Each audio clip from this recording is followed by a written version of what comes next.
Seedling Adenium arabicum akan tumbuh dan berkembang sesuai dengan karakternya yang mudah berbatang gemuk dan montok, dengan pertumbuhan cabang yang aktif di sekeliling batangnya. Pada dasarnya Adenium arabicum akan tumbuh dengan baik, bila mendapatkan unsur hara yang cukup tapi tidak berlebih, sesuai dengan fase pertumbuhannya. Bahkan untuk seedling Adenium, tidak memerlukan media tanam yang khusus ataupun media tanam yang sangat subur, agar dapat tumbuh dan membesar. Selain ketersediaan unsur hara, ada beberapa faktor lainnya, yang juga mempengaruhi pertumbuhan pembesaran seedling Adenium. Pertumbuhan dan perkembangan tanaman Adenium ditentukan oleh beberapa faktor. Faktor genetik, yang merupakan faktor internal, yang mempengaruhi pertumbuhan dan perkembangan seedling Adenium. Selain itu, faktor pertumbuhan Adenium ditentukan juga dengan keadaan lingkungan eksternalnya, seperti faktor lingkungan penanaman dan ketersediaan nutrisi pada media penanamannya.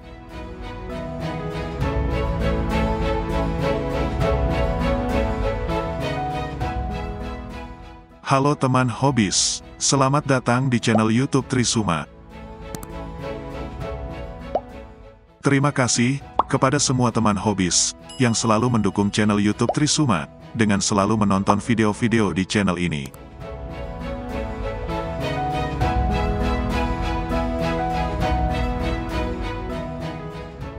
Ciri khas pertumbuhan Adenium arabicum yang mudah berbatang besar, dan cabangnya tumbuh dengan aktif dan kompak. Tapi bila tanpa dibarengi dengan perawatan yang benar, tentu pertumbuhannya akan berbeda dengan karakter Adenium arabicum yang seharusnya. Tanaman Adenium secara alami akan mengalami dua fase pertumbuhan, yaitu fase vegetatif dan fase generatif. Setiap fase pertumbuhan memiliki kebutuhan nutrisi yang berbeda.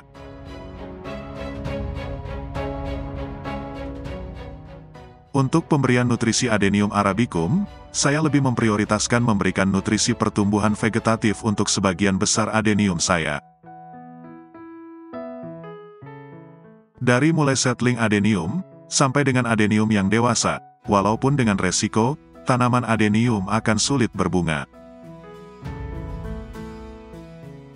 Baik nutrisi yang disediakan dalam media penanaman, maupun pupuk tambahannya.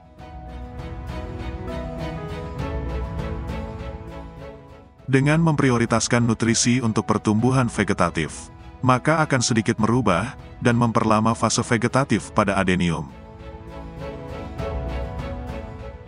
Sehingga fase generatif, yang seharusnya terjadi pada seedling yang sudah memasuki usia 6-8 bulan, akan terhambat. Dengan tujuan, agar pertumbuhan organ non-reproduktif tanaman Adenium bisa tumbuh maksimal, seperti pertumbuhan batang, cabang, akar, dan daun, terutama pertumbuhan cabang-cabang Adenium.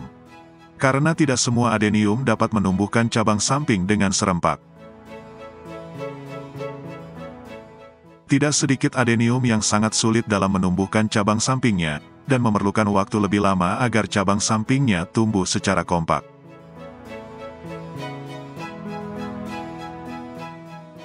Pada fase vegetatif untuk pembesaran pada seedling Adenium, sangat dianjurkan untuk menggunakan media tanam yang mengandung unsur hara nitrogen dan kalium, begitu juga dengan pupuk tambahannya. Nitrogen berguna untuk merangsang pertumbuhan tanaman, meningkatkan produksi daun serta membantu fotosintesis pada tanaman Adenium. Dan kalium berguna untuk memperkuat batang Adenium agar lebih kokoh, dan berfungsi untuk mentransportasikan atau menyalurkan makanan hasil proses fotosintesis ke seluruh bagian tanaman Adenium. Kalium membuat tanaman Adenium lebih tahan terhadap hama dan penyakit, dan membantu pertumbuhan dan pembesaran bibit Adenium.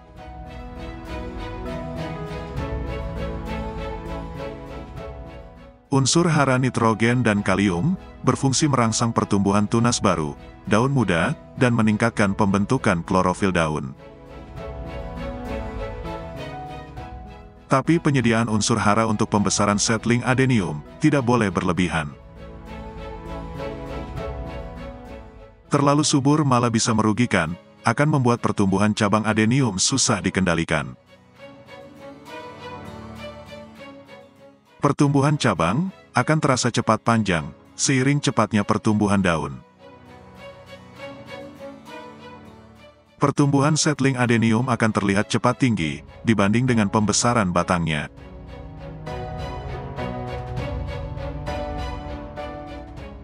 Pertumbuhan pembesaran seedling adenium sangat berkaitan dengan fotosintesis yang dilakukan oleh tanaman adenium itu sendiri. Banyaknya fotosintesis yang dilakukan adenium bergantung pada banyaknya daun yang dimiliki oleh tanaman adenium. Semakin banyak daun yang dimiliki oleh adenium saat fotosintesis, semakin banyak pula fotosintesis yang dilakukan.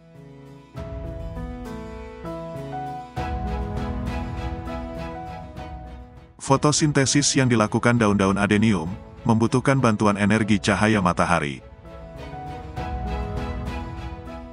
Penempatan pot seedling tanaman adenium perlu disimpan di tempat terbuka, dengan sirkulasi udara yang bagus, dan terkena sinar matahari secara langsung. Manfaat cahaya matahari, selain untuk kebutuhan fotosintesis tanaman adenium, cahaya matahari akan menghambat kerja hormon auksin yang ada pada tanaman adenium.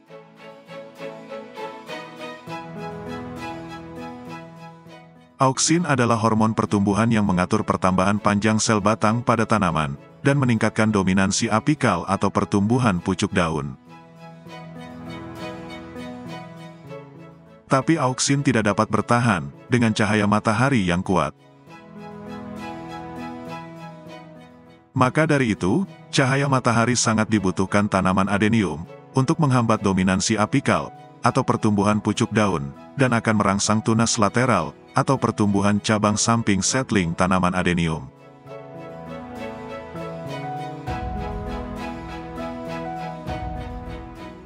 Secara umum, media tanam adenium yang baik harus memiliki syarat-syarat seperti memiliki porositas yang baik, artinya bisa menyimpan air, sekaligus juga mempunyai drainase atau kemampuan mengalirkan air, dan aerasi atau kemampuan mengalirkan oksigen dengan baik. Media tanam adenium harus bisa mempertahankan kelembapannya, namun harus bisa membuang kelebihan air. Yang paling penting, selalu rutin mengganti media penanaman setidaknya 6 bulan sekali, paling lambat 8 bulan sekali.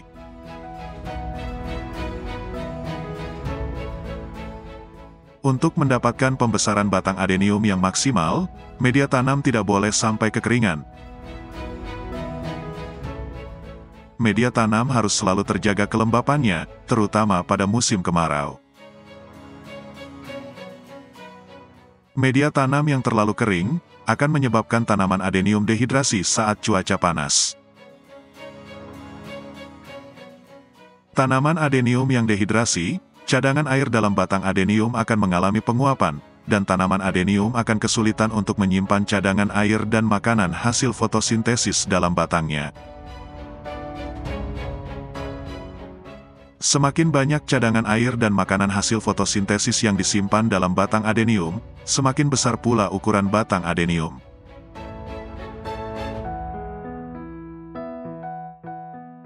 Dan salah satu faktor lainnya yang bisa menjadi penyebab seedling adenium sulit untuk berbatang besar dan cabangnya tumbuh dengan aktif dan kompak, adalah penggunaan pestisida yang tidak tepat. Pada dasarnya, pestisida adalah racun bagi hama dan penyakit yang menyerang tanaman adenium. Dan tentunya apabila pemakaian yang terlalu berlebihan, akan meracuni juga tanaman adenium.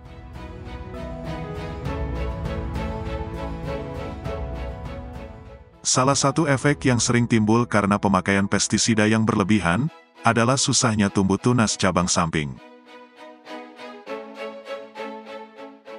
Karena bahan kimia yang menempel pada calon tunas cabang adenium, akan menghambat tumbuhnya calon tunas tersebut.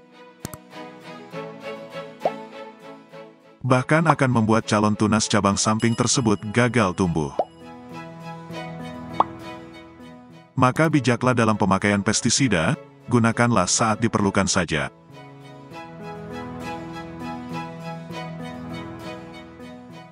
Sebagai pencegahan timbulnya hama dan penyakit, sebelum hama dan penyakit tanaman adenium mulai menyebar.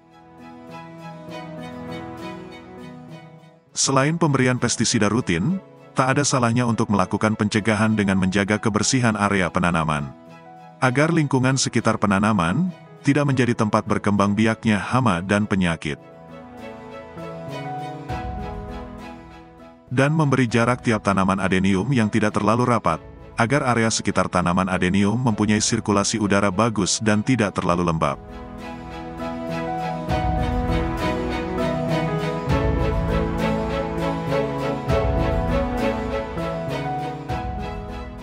Terima kasih sudah menonton video ini. Semoga video ini bermanfaat dan bisa menjadi inspirasi serta penyemangat untuk terus menjalani hobi merawat tanaman adenium. Tekan jempol ke atas apabila suka videonya, dan bagikan ke teman-teman Anda. Jangan lupa tekan tombol subscribe, bagi yang belum subscribe di channel YouTube Trisuma. Dan tekan lonceng notifikasinya, agar teman-teman hobis tidak ketinggalan video baru di channel ini.